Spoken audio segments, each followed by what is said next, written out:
오늘은 이제 한 해를 마무리 짓면서 어떤 교회를 만들어 갈 것이냐에 대한 우리 교회 비전과 또 우리 교회의 그 방향에 대해서 함께 나누는 시간들을 나누도록 하겠습니다. 오늘 설교 제목은 아비와 어미가 많은 교회를 만들자라는 제목입니다.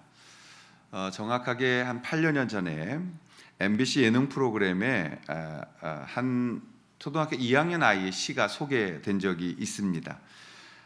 이 프로그램 이름은 일요일 밤에 오늘을 즐겨라라는 이런 그 순서에 있었던 글인데요. 이때 초등학교 2학년 아이가 이 시라고 하는 것을 읽고 나서 아빠에 대한 그 고민이 진지하게 시작된 거라고 저는 생각을 합니다. 초등학교 2학년 아이가 지은 시래요. 시 한번 들어보시기를 바랍니다. 제목 아빠는 왜? 라는 제목입니다. 엄마가 있어 좋다. 나를 이뻐해 주어서. 냉장고가 있어서 좋다. 나에게 먹을 것을 주어서. 우리 집 이야기 같으네. 강아지가 있어 좋다. 나랑 놀아 주어서. 그런데 아빠는 왜 있는지 모르겠다. 이게 좀 당황스럽죠. 이 시가 방송을 타고 나오면서 사실 그때부터 많은 아빠에 대한 프로그램들이 나왔어요. 아마 이것은 사회적인 큰 파장을 일으켰던 한 어린아이의 시였지 않았을까 이런 생각을 합니다. 아빠는 무엇일까요? 옛날 그 개역 한글판에는 오늘 본문에 아버지라고 안 돼 있고 아비라고 번역되어 있었습니다. 아빠들은 뭐 하는 것이며 왜 있어야 할까요? 라는 고민을 만들게 했던 이 작은 아이의 시가 아버지들의 정체성을 많이 바꾸어 놓았습니다. 오늘 읽었던 본문은 고린도 교회의 상황입니다. 바울이 고린도에 가서 복음을 전했고 교회를 세웠습니다.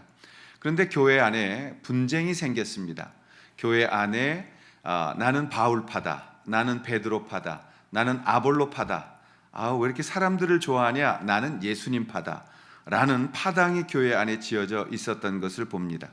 그래서 바울이 고린도 전서를 쓰면서 3장 3절에 너희 안에 아직 육신에 속한 자가 있다. 너희 가운데 시기와 분쟁이 있으니 어찌 육신에 속하여 사람을 따라 행함이 아니리요라고 말합니다. 여러분, 모든 성도들은 예수님의 제자가 되셔야지 사람의 파당을 지으면 안 되는 것입니다. 우리는 전부 다 예수님 닮아서 예수님의 제자가 돼야 되고, 교회란 지역교회도 있지만 전체적인 교회도 있기 때문에 이 유니버설 철치 안에 우리도 있다는 것을 기억하고, 교회는 교회와 형제가 되어져야 되는 것입니다. 근데 오늘날 시대를 돌아보면 우리가 마치 나는 바울파다, 나는 베드로파다, 나는 아볼로파다, 나는 예수파다 라고 하는 것처럼 오늘날 교회가 서로 울타리가 너무 높게 쳐져 있고 교제하지 못하고 있는 우리의 모습을 보게 되어지는 것입니다. 이런 모습 때문에 바울은 고린도 교회를 본인이 개척하고 세웠음에도 불구하고 여전히 그곳에서 목회하는 일에 곤란함을 겪고 있었습니다.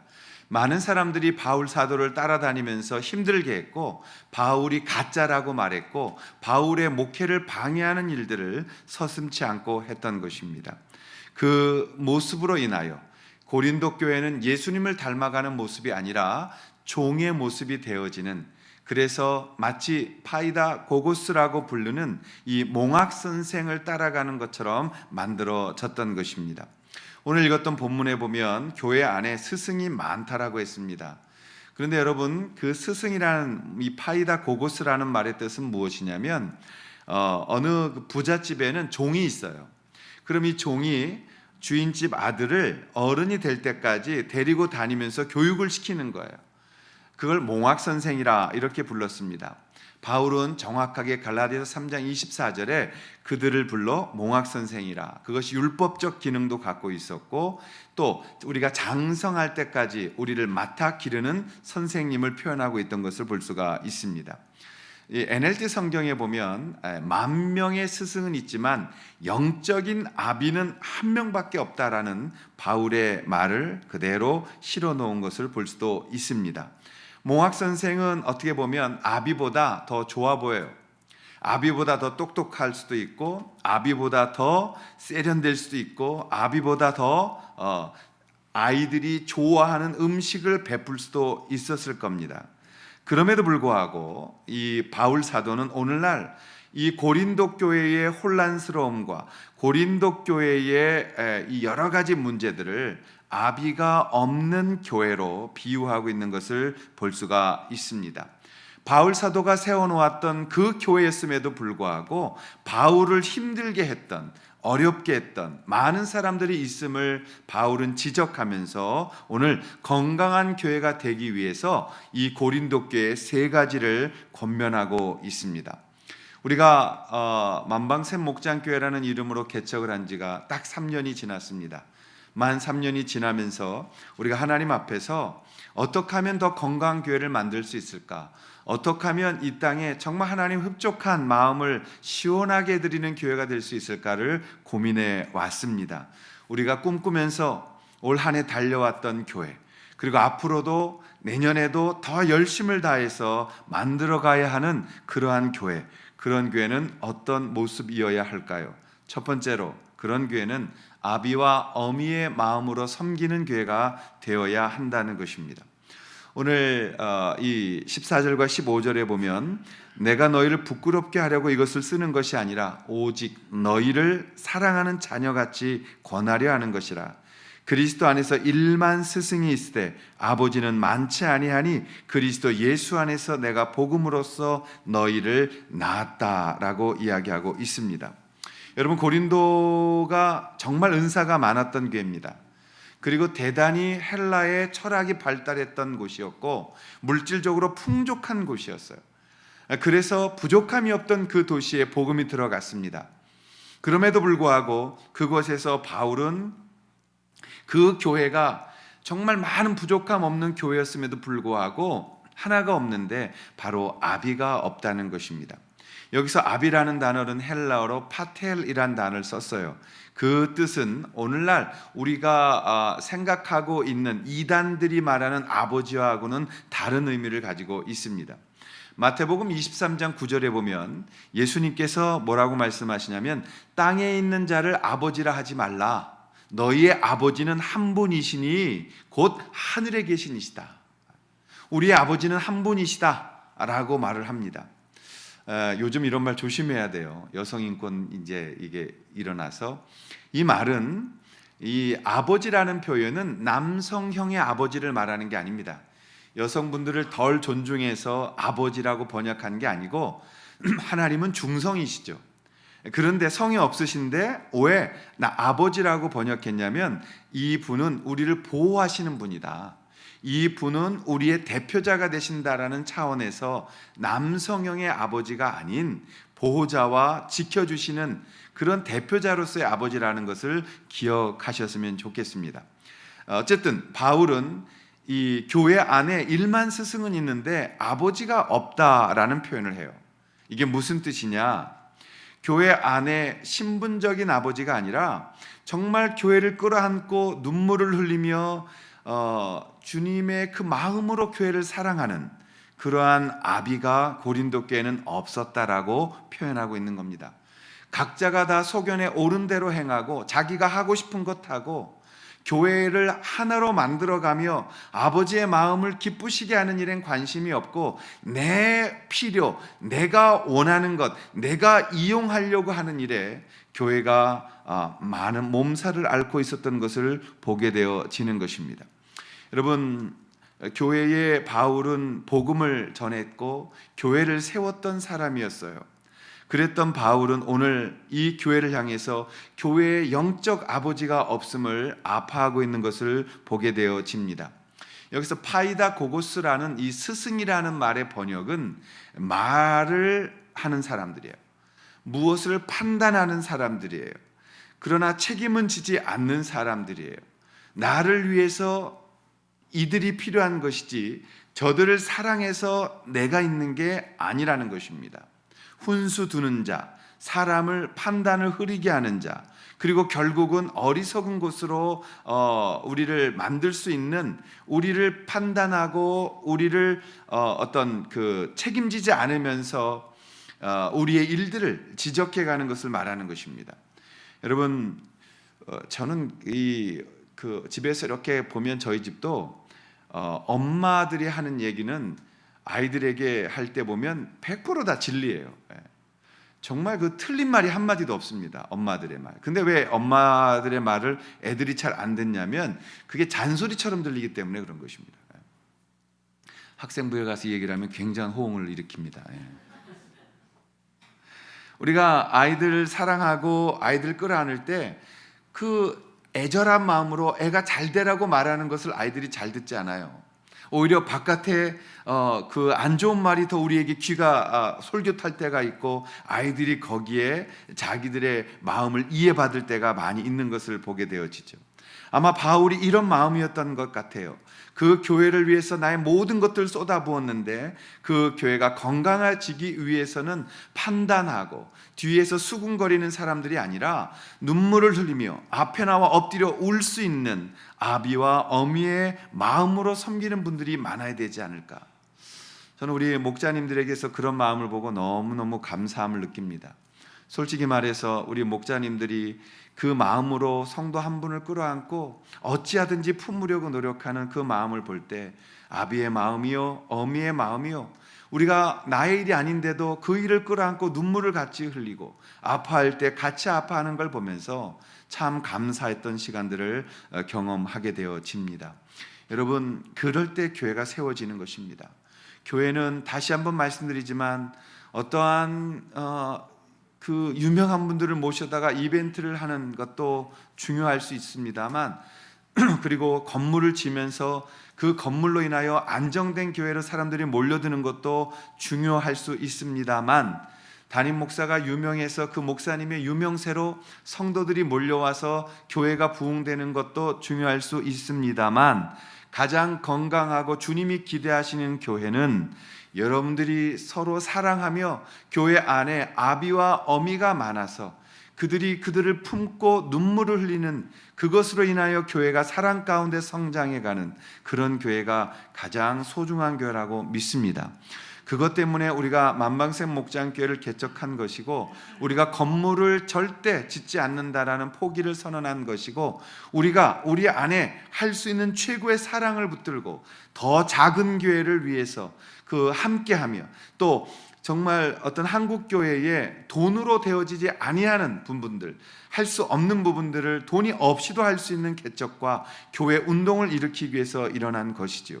저는 우리 목자님들께 감사하고 또 여러 가지 아비의 마음으로 어미의 마음으로 끌어안고 함께 눈물을 흘려주는 분들께 다시 한번 올 한 해를 대표해서 감사의 마음을 드립니다. 여러 가지 사실 목사들은 예화를 찾아요. 그 예화를 통해서 설교를 해야 되기 때문에 그렇습니다.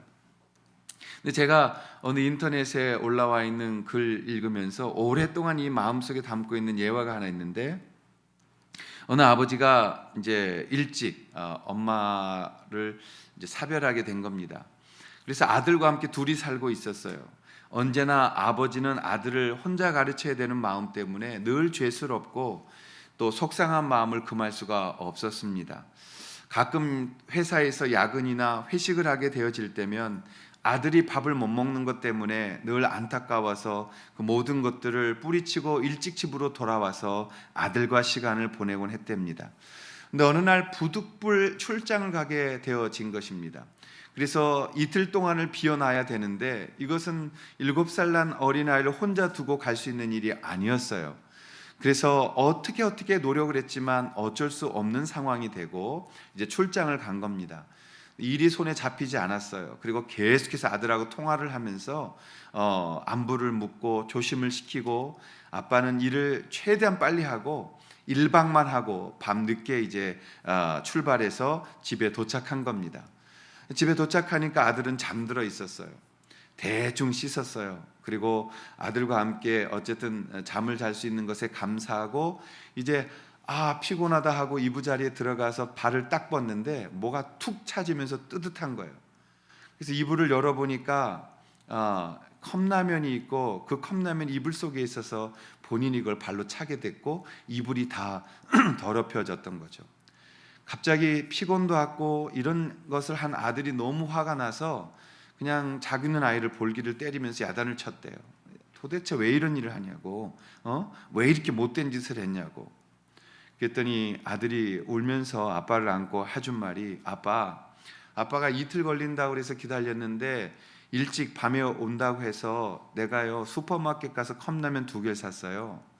아빠가 평상시에 가스레인지 위험하다고 못 쓰게 해서 가스레인지에 라면을 못 먹어가지고 물 그 좀 미지근한 물을 집어넣었는데 이 라면이 차가우니까 아빠 오면 먹게 하려고 이 이불에다가 덮어놓은 거예요.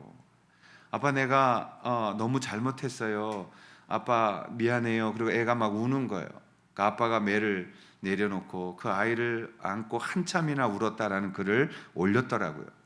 그거를 읽는데 어찌 그렇게 뭐 마음에 그 아버지의 마음이 와서 이렇게 닿는지, 그러면서 자기는 그 아들의 벌겋게 부어오른 다리에 약을 발라주고 있습니다라고 썼더라고요. 여러분, 이게 아비의 마음이 아니겠어요? 우리가 교회를 올 때에 그냥 일주일에 한 번 와서 예배드리고 가는, 그리고 나하고는 삶으로는 아무 상관이 없는 그런 신앙생활을 하게 되어지면 우리는 종교적인 생활은 연연할 수 있지만 정말 예수님이 함께 하시는 그 공동체 속에 임하시는 사랑을 우리는 모르고 지나갈 수밖에 없다는 것입니다. 사랑하시는 여러분, 우리가 교회라는 것은 사랑으로 몸부림치는 것입니다. 교회라는 곳은 함께 울고 함께 웃으면서 삶을 만들어가는 것이 교회라는 것입니다. 아쉽게도 한국교회가 너무 대형화되고 이리 몰리고 저리 몰리면서 우리는 이곳 저곳에 다 교회에 등록을 하게 돼 있고 다니면서 또다시 실망하고 상처받고 또 담임 목사에게 또 여러 가지 성도들과의 관계 속에서 고통당하면서 우리는 예수님 믿기 때문에 교회를 안 나올 수는 없지만 그러나 깊이 들어가고 싶지 않은 상처로 인해서 우리는 겉도는 것을 볼 수 있습니다. 그러나 여러분, 우리가 그것 깨고 주님 앞에 나와야 합니다. 그리고 정말 주님 안에서 사랑하고 사랑받는 관계가 되어지지 않는다면 우리의 신앙생활은 겉돌 수밖에 없고 정말 주님을 만날 수가 없다는 것입니다. 오늘 우리가 주님 안에서 눈물 흘려주는 아비들이 있는 교회, 그리고 품으면서 끌어안아주고 정말 기다려주고 인내해주며 함께 가슴 아리해 줄 수 있는 어미들이 있는 교회, 그런 교회가 되어줄 수 있다면 우리는 어떤 목회자의 유명함과 다른 어떤 비본질적인 것으로 인하여 사람들이 몰려드는 교회가 아니라 정말 사랑하고 정말 사랑받는 그런 건강한 교회로 성장해 가게 될 줄로 믿습니다. 그런 목장, 그런 목자들이 계신 곳, 함께 사랑하면서 함께 삶을 묶어가면서 주님 나라가 이루어져가는 그런 아름다운 우리 교회가 되어져 갈 수 있기를, 그리고 계속 되어져 가기를 주의 이름으로 축원합니다. 우리가 꿈꾸면서 만들어가야 하는 교회는 어떤 교회일까요? 두 번째, 생명을 낳는 교회가 되어야 한다는 것입니다. 오늘 4장 15절에 바울은 이렇게 말합니다. 그리스도 안에서 일만 스승이 있을 때 아버지는 많지 아니하니 그리스도 예수 안에서 내가 복음으로써 너희를 낳았다라고 말입니다. 사도행전 18장 1절부터 11절에 보면 바울은 고린도 교회 전도할 때 두렵고 떨리는 마음이 있었습니다. 왜냐하면 고린도 교회는 대단히 학적으로 높은 철학이 있었고 많은 우상이 있었고 또 물질적으로 부유했던 도시였고, 그래서 쉽게 복음으로 그들이 돌아오지 않을 것 같은 두려움을 바울이 갖고 있었어요. 그때 성령께서 그 밤에 바울에게 나타나 말합니다. 바울아, 두려워하지 말라. 저 성 안에는 내 백성이 많이 있다. 바울아, 겁내지 말라. 가서 네가 복음만 전하면 그 나머지 일은 내가 할 것이다 라는 주님의 위로를 받고 바울이 내려왔어요. 그리고 바울은 고린도께서 1년 6개월 동안 18개월을 그곳에서 하나님 앞에 드려 교회를 세워갔습니다. 그런데 교회가 오히려 부자 동네였음에도 불구하고 바울은 그곳에서 자비랑 선교를 시작했어요. 자기가 교회에 누를 끼치지 않기 위해서 천막을 제작하면서 사례비를 받지 않았다 그랬어요. 자신의 생활비를 자신이 조달하기 위하여 그는 일을 하면서 사역을 했다고 그랬어요. 교회에 조금이라도 부담 주지 않으려고 혼연의 힘을 다해서 그 교회를 섬겨왔던 것입니다.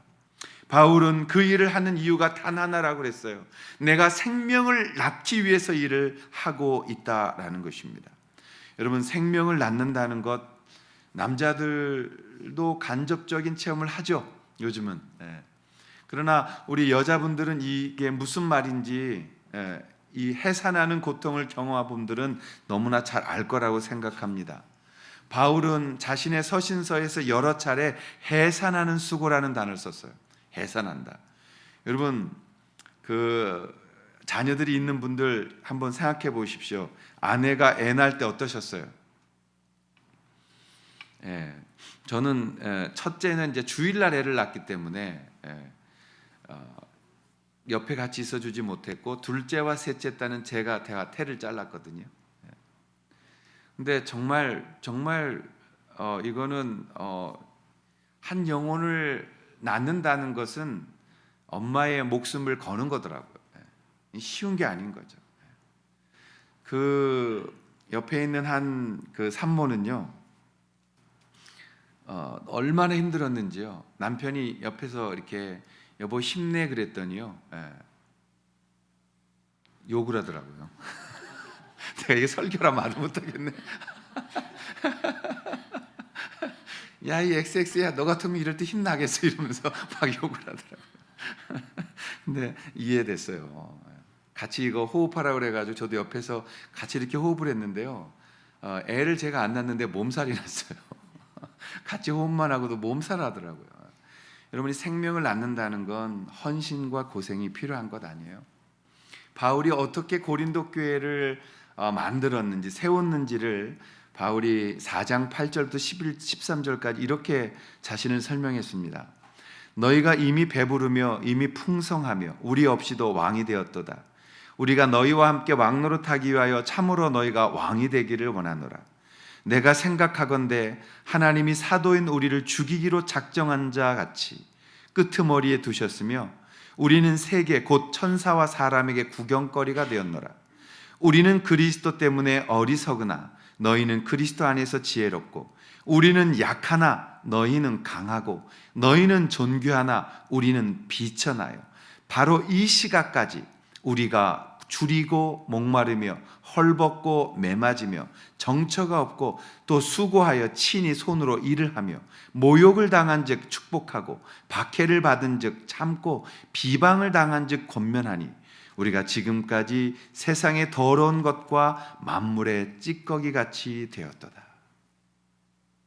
여러분, 교회를 세우는 일은 절대 쉽지 않습니다. 제가 참 완전히 새로운 가정으로부터 개척한 것은 우리 만방생 목장교회가 처음이었죠.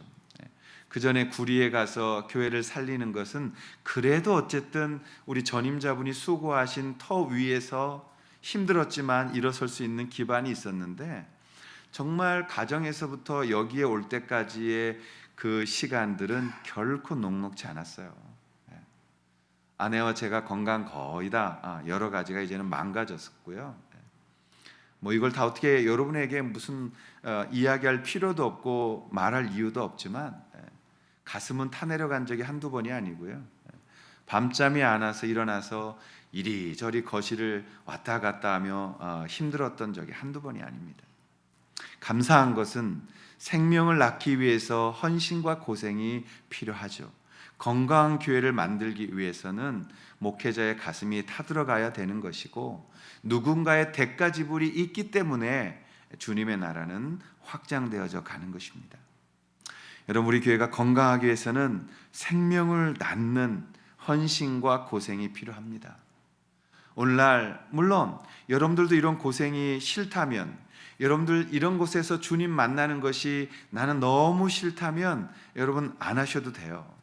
그러나 정말 예수님 때문에 우리가 이 길을 들어오게 됐고, 주께서 좁은 길을 가라고 하셨기에 우리가 생명의 길을 선택한 것이라면 우리는 주님을 얻으면서 내려놓아야 할 대가 지불이라는 것에 대한 고민을 할 수 있어야 되는 것입니다. 여러분은 오늘 우리가 이런 곳에 와서 이렇게 참 귀한 예배를 드릴 수 있게 되어진 것, 수많은 분들의 대가 지불이 있었던 거죠. 그분들이 애쓰고 노력했기 때문인 것이죠. 우리나라 경제와 우리나라 이 민주화와 우리나라의 이 발전상이 어떻게 일어났습니까? 목숨을 걸고 일을 하신 아버지들 세대가 있었기 때문이고요. 또 그것을 위하여 민주화하기 위해서 노력하신 분들의 그 노력이 있었기 때문이고요. 우리나라가 건강하게 만들어져야 되는 과정마다 힘을 다해서 노력하신 분들이 있어서 오늘 여기에 우리가 있게 되어진 것입니다. 대형교회요? 대형교회 그냥 된 거 아니라고요. 그 대형교회도 건강한 그 모든 것들을 참 우리가 지금 와서 돌아보게 되어졌지만, 그러나 그것을 위해서 헌신한 분들의 수고는 우리가 인정해 드려야 되는 것입니다. 여러분, 우리가 다 인정하고 끌어안고 함께 갈 수 있다면 우리는 좋은 교회 만들어 갈 수 있다고 생각합니다. 제가 부목사로 사역할 때요, 굉장히 정말 바빴어요. 청년 사역한다고 낮밤으로 바빴어요. 그러다 보니까 우리 아이들 어렸을 때 잘 얼굴을 못 본 거예요. 우리 가장 큰 딸이 초등학교 가기 전에요, 교회에서 부목사로 굉장히 바빴더니 얼굴을 못 보잖아요. 그래서 제가 집에다 전화를 하죠. 그러면 큰 딸이 받아요. 아빠 뭐 하세요? 아빠 지금 신방 중이야. 신방이 아빠 뭐예요? 우리 성도님들 집에 가가지고 그 집에 가서 같이 예배 드려주고 그분들 만나는 거야.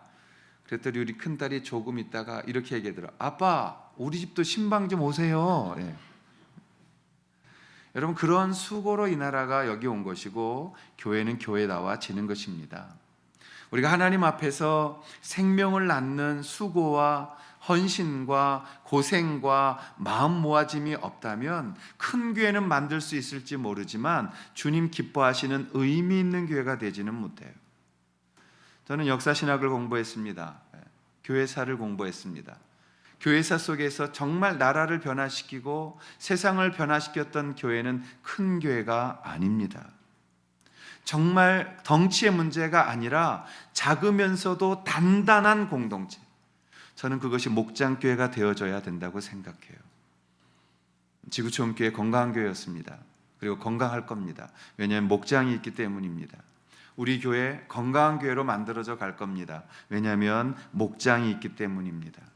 그 목장에서 함께 사랑하고 함께 생명을 낳고 함께 고민하고 함께 주님 나라를 만들어가는 그러한 생명을 낳는 일이 교회 안에 있다면 우리가 꿈꾸는 건강한 교회는 우리 안에 만들어져 갈 줄로 믿습니다.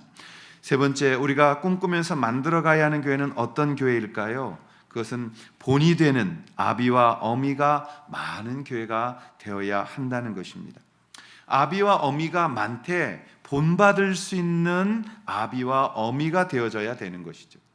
4장 16절에 보면 바울은 이렇게 말했습니다. 그러므로 내가 너희에게 권하노니 너희는 나를 본받는 자가 되라.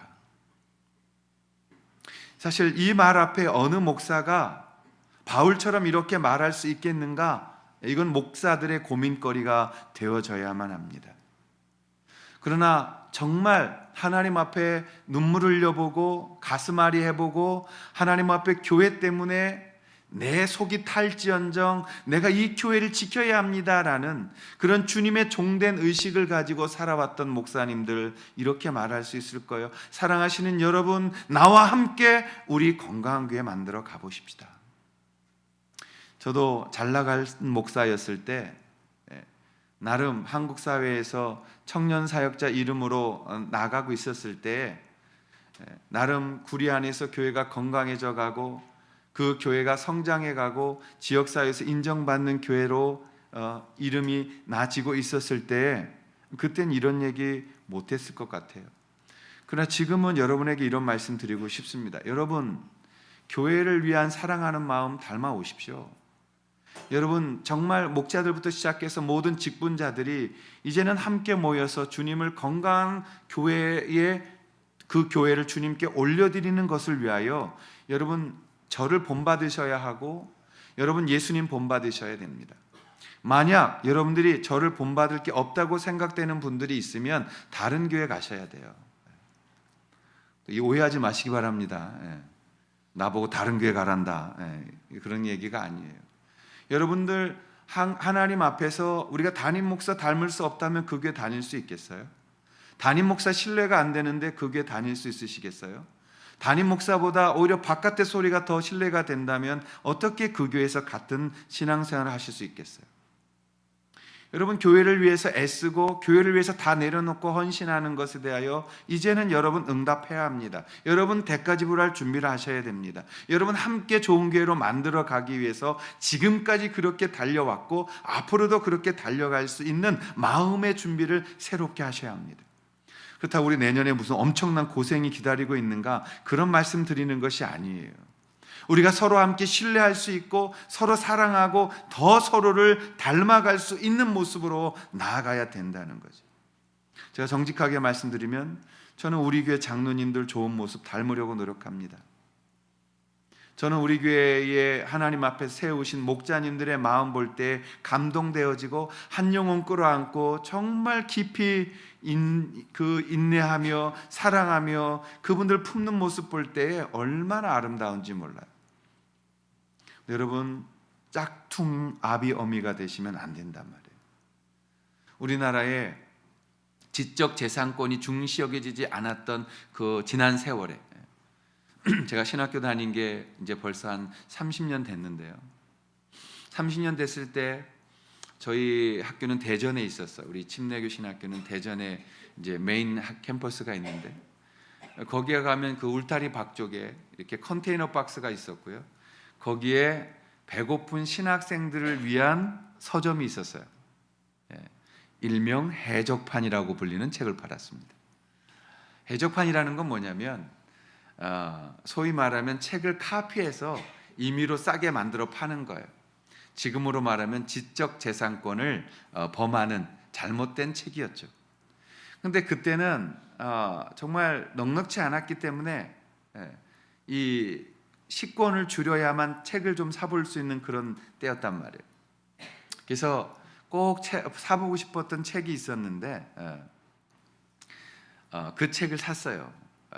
얼마에 샀는지도 제가 정말 아직도 기억에 생생한데요. 그래서 사가지고 그 책을 봤단 말이에요. 근데 이제 유학을 가게 된 거예요. 2004년이 되어졌을 때 유학을 가니까 당연히 이 책은 어딜 가도 필요한 책이니까 그 책을 가지고 갔죠. 그 책을 가지고 갔는데 정말 그게 텍스트북이 된 거예요. 그래서 이제 이걸 꺼내놓고 공부를 해야 되는데요. 미국 학생들 앞에 이걸 못 꺼내겠는 거예요. 왜요? 짝퉁이니까요. 이게 불법책이니까요. 미국 애들이 이걸 보면 얼마나 놀랄까. 그래서 그 책을 못 꺼내고 나중에 그걸 버렸어요. 그 나중에 다시 새 책을 사서 봐야 되는 이중적인 수고를 했습니다. 왜냐? 그건 가짜였기 때문입니다. 우리가 어떠한 그 하나님 앞에서 신앙생활 해야 갈 때에 진실함으로 우리가 나와야 됩니다. 제가 내일이 지나면 전도사가 돼서 목회를 한 게 딱 30년이 됩니다. 전도사라는 이름을 받아가지고 하나님 앞에서 최선을 다해서 왔습니다만 30년이 된 세월을 돌아보아도 여전히 부끄러운 것밖에 없더라고요. 여전히 하나님 앞에서 더 낮아져야 하고 더 몸부림침이 있어야 된다는 그런 모습을 바라보게 되어졌습니다. 그런데 그 30년 동안 그럼에도 불구하고 목회라는 걸 위해서, 교회를 위해서 달려왔음에도 불구하고 여전히 내 안에 참 하나님 앞에 부끄럽고 하나님 앞에 참 내려놓을 수밖에 없는 것들이 너무 많은 것에 대해서 주님 앞에 고백들을 드리는 시간들을 갖습니다. 그런데 여러분, 그럼에도 불구하고 주님 닮아져 가는 것 같아요. 내 안에서 이제는 교회를 바라볼 때, 또 주님을 바라볼 때 정말 주님의 영광 받으심이 있다면 오늘 이 자리에서 설교하다가 주님 부르셔도 이제는 더 이상 한이 없다라는 생각이 들 정도. 하나님 언제 부르셔도 나는 이곳에 내 최선을 다했습니다라는 내 고백을 들려드릴 수 있는 그러한 인생이 내 안에 사모함이 되어지고, 그런 인생을 살고 싶어서 달리게 되고, 그것 때문에 주님 더욱더 귀하게 사랑하게 되고 닮아져가는 모습들을 제 안에서 저를 보며 알게 되어집니다. 여러분, 우리가 주님 안에서 본이 되어져야 되는 거예요. 우리가 하나님 앞에 아비와 어미가 되는 것도 중요하지만 정말 삶으로 저들에게 보여줄 수 있는 것이 있어야 되는 것입니다. 아비는 언제나 자식을 위해 본을 보이고 자신을 고쳐가는 것입니다. 어느 한 딸이 아버지에게 전화를 했대요. 근데 아버지한테 전화하면 항상 묻는 게 첫 번째, 밥 먹었냐? 똑같은 것 같아요. 어떤 아버지들은 단어가 다 똑같아. 밥 먹었냐? 두 번째, 아무 일 없냐? 세 번째, 됐다 그럼. 어쩜 그렇게 단답형이신지. 근데 이 딸이 철이 들어서 아버지가 너무너무 이제 감사해가지고 전화했는데, 아버지가 역시 밥 먹었냐? 네. 별일 없냐? 네. 그럼 됐다. 아빠 잠깐만요. 아빠 그 딸에게 그렇게 말했대. 아빠 정말 사랑하고 존경해요. 사랑해요라는 말을 했대요. 전화기 안에서 조용하더래요. 여보세요? 여보세요? 그러니까 갑자기 전화기에서 엄마가 왜? 그러더래요. 엄마 나 아빠랑 통화 중이었는데 했더니, 그래 아빠가 통화하다 갑자기 나한테 전화기를 확 던져준다 야. 왜 아빠가 나한테 전화기를 주는지 모르겠어. 뭐라 그랬는데? 그랬더니 내가 아빠한테 사랑한다고 그랬거든. 여러분, 우리 아빠 되시는 분들 표현하셔야 돼요. 왜냐하면 하나님도 예수님을 사랑한다고 표현했잖아요. 그러니까 우리 아버지들도 표현해야 돼요. 그래야 우리의 마음을 아는 겁니다. 참 이거 잘 못하는 것 같아요, 우리 아버님들이. 오늘부터 먼저 사랑한다고 이야기해 주시고, 우리의 마음도 좀 드러내시고, 힘들면 힘들다고 좀 얘기하면서, 중요한 건 내가 가족들을 위해 애쓰고 있는 애비다, 내가 교회를 위해서 애쓰고 있는 애비다, 내가 성도들을 사랑하려고 몸부림치고 있는 아비다 라는 그것을 우리가 보일 수 있어야 될 수 있다는 것입니다. 바울은 그 말을 했어요. 4장 16절에 너희는 나를 본받는 자가 되라고, 4장 2절에 바울이 본받은 사람은 바로 주님이었다라고 고백하면서 너희들 나를 본받아, 나 열심히 주를 위해 애쓰고 있어라고 이야기한 것을 볼 수가 있습니다. 사랑하시는 아버지, 어머니 되시는 모든 분들이 오늘 주님 안에서 모본을 보이면서 사랑하면서 품으면서 기도하면서 갈 때에 우리는 우리의 뒤따라오는 모든 분들이 그 마음과 그 삶을 본받아가는 교회가 될 줄로 믿습니다. 존 후스라는 순교한 우리 믿음의 선배님이 계셨습니다. 근데 이분이 순교당할 때 고문을 받으면서 막 그 전도를 포기하라고 막 이렇게 어렵게 하는, 핍박하는 사람들에게 남겼던, 죽어가면서 남기신 유명한 말이 있습니다. 존 후스가 뭐라고 말했냐면요, 내가 그동안 입술로 전해왔던 것을 나는 이제 내 피로 증명하려고 합니다. 여러분, 짝퉁 말고 정말 예수님 닮아져가는, 정말 그 안에 예수님이 계시는 것을 보일 수 있는 그러한 아비와 어미가 우리 교회 안에 더 많아질 수 있었으면 좋겠습니다. 제가 어느 세미나에 가서 강사로 세미나를 인도하고 있었을 때였어요. 중간에 휴식 시간이 됐는데 많은 분들이 공감하고 너무 정말 이렇게 하나님 만져주시는 세미나였어요. 근데 한 분이 머리가 흰 선배 되시는 목사님이 오더니 제게 중간에 그렇게 말을 거시더라고요. 젊은 목사, 열심히 하니 보기 좋네. 네, 감사합니다 목사님. 선배님 같은 목사님들이 앞서가신 길 따라갈 뿐입니다. 그랬더니 씩 웃으시면서 근데 너무 열심히는 하지 마 이러시는 거예요. 제가 이해가 안 돼서 왜요? 그랬더니 나도 젊었을 적에는 성도들에게 모든 것들을 다 주었네. 내가 가진 것도 주었고 내 마음도 다 주었고 내 인생도 다 주었네. 근데 성도들 떠날 때는 절대 뒤돌아보지 않고 욕하고 떠나. 너무 열심히 하지 마. 돌아오는 건 당신 상처야, 상처. 근데 뭐라고 할 말을 모르겠더라고. 그것도 사실이에요. 예. 제가 목회해 보니까 사실이에요. 예. 그런데 뭐라고 할 말이 없었어요. 그래서 제가 손을 붙들면서 뭐라고 말씀드렸냐면, 선배님 힘드셨겠어요. 목사님 애쓰셨어요. 그런데 목사님 헛 인생 사신 거 아니에요. 예수님도 그러셨잖아요. 그리고 우리 선배들도 그렇게 그 길 갔잖아요. 아마 목사님 하신 일 하나님 기억하고 계실 거고, 그리고 하나님이 보고 계실 거라고. 저도 그렇게 살아야 되지 않겠습니까? 여러분, 교회는 한쪽만 잘 한다고 되는 건 아닌 것 같아요. 누구 하나만 애쓴다고 되는 것 같은 건 아닌 것 같아요. 오늘날 우리는 닮기를 원하고 함께 하기를 원하는 그러한 아비와 어미의 모본을 그리워하고 있는지 모릅니다. 우리는 우리의 어머니들이, 우리의 할머니들이, 우리의 할아버님, 아버님들이 사셨던 그 모습을 보면서 오늘 우리 자식들에게 해주고 있는 것처럼, 어쩌면 교회를 끌어안고 눈물을 흘렸던 그분들, 교회 안에서 그 마음으로 품고 교회를 사랑했던 그분들의 그 마음들이 이 시대에 다시 필요하지 않을까 싶습니다.